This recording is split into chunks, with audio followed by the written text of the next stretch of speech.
Isang OFW nagbahagi ng kanyang karanasan sa pagpapagawa ng bahay nilang mag-asawa habang nasa abroad sila. Dahil gumastos na sila ng lampas kalahating milyon, pero eto lang ang inabot. Yan yung nahinto na pinapatayo kong bahay. Ang sukat niyan is 4.5 by 8.5 yata. At alam nyo ba kung magkano nang nagastos ko dyan? Gumastos po ako dyan ng 550,000. Yan lang po ang inabot. So, tanong ko lang po sa mga nakakaintindi, okay lang po ba? Tapat po ba yung pera ko sa 550,000? Yan po.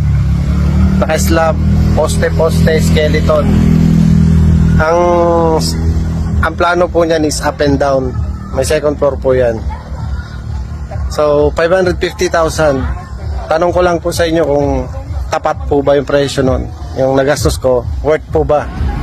Taong 2022 nung simula ng construction ng aming pangarap na bahay, nagbigay kami ng 500,000 sa aming kontraktor para naman marami-rami ang magagawa. Taong 2023 tumigil ang construction. Ang buong akala namin busy lang si kontraktor dahil yung sa amin isinisingit lang niya kapag may bakante siyang araw. Lumipas ang kulang isang taon, nagtanong na kami. Ang sagot niya yan lang inabot ng budget. Kaya nagbigay ulit ako ng another 50,000 para lang malagyan ng slab. So 550,000 na ang naibigay namin. Pagkatapos mabuhusan ng slab, nagtanong ulit ako kay contractor kung magkano magagastos kapag nagpalagay ng bubong, kahit skeleton lang muna. Naisip ko kasi baka masira yung mga bakal kapag nakababad sa tubig ulan. Ang sabi ni contractor, aabot daw ng 500,000 para sa poste at bubong.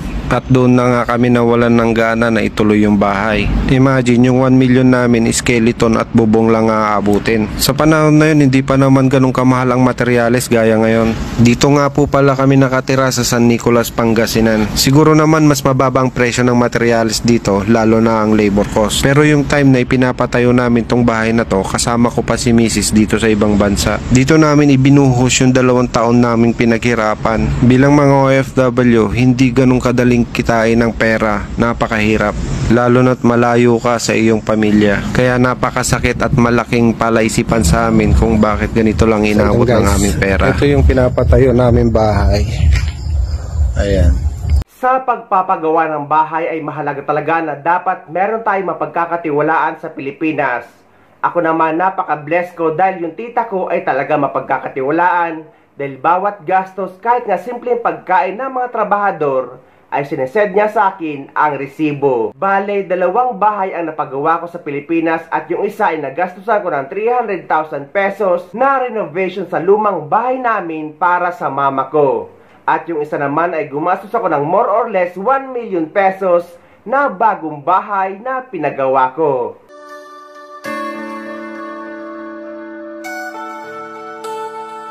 Tell me my baby, what you looking for?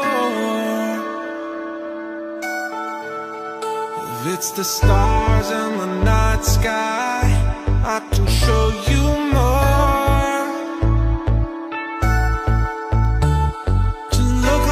The sky and pray for something, maybe it's you and I. And that's all I'm saying, give these things some time. We're on our way to somewhere. 'Cause baby, with you I'd go anywhere. Maybe with you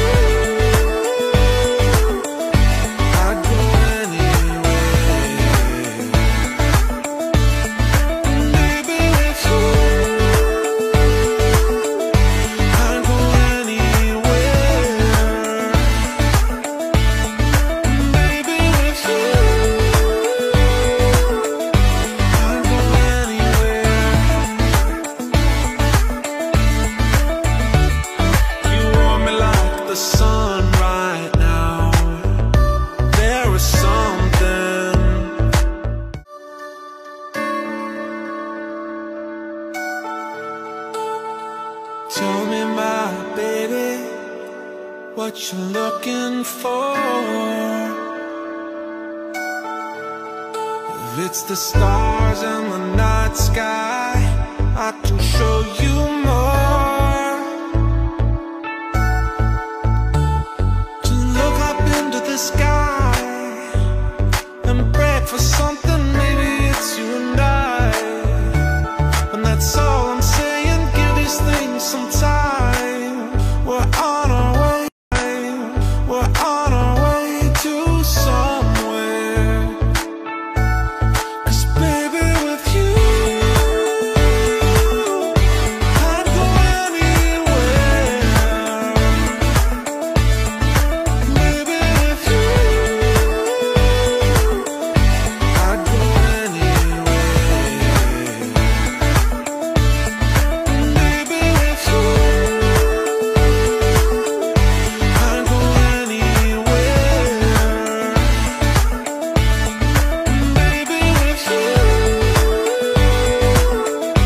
I'd go anywhere. You warm me like the sun right now. There is something.